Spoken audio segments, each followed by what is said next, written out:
வணக்கம். நம்ம பாரத பிரதமர் நரேந்திர மோடி அவர்கள் தமிழகம் உட்பட இந்தியாவில் 103 ரயில் நிலையங்களை புதுப்பித்து ஓப்பன் பண்ணியிருக்காங்க. நம்ம திருச்சி ஸ்ரீரங்கம் ரயில்வே ஸ்டேஷனை நுழைவாயிலை புதுப்பிச்சிருக்காங்க.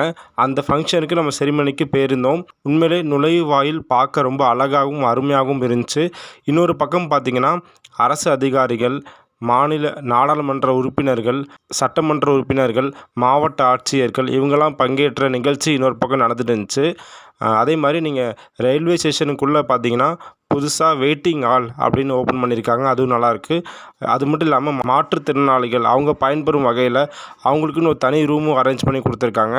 கார் பார்க்கிங் ஃபெசிலிட்டிஸும் கொடுத்துருக்காங்க. கூடிய சீக்கிரம் இந்த ஸ்ரீரங்கம் ரயில்வே நிலையத்திலையும் லிஃப்ட் மற்றும் எஸ்கலேட்டர் வரும் அப்படின்னு எதிர்பார்க்கலாம். நாங்கள் இந்த ஓப்பனிங் செரிமனிக்கு போயிட்டு வந்தது ரொம்ப சந்தோஷமாக கருதுகிறோம். இந்த வீடியோ உங்களுக்கு பயனுள்ளதாக இருக்கும்னு நம்புகிறோம். இந்த வீடியோ கடைசி வரைக்கும் பார்த்ததுக்கு ரொம்ப நன்றி. தேங்க்யூ.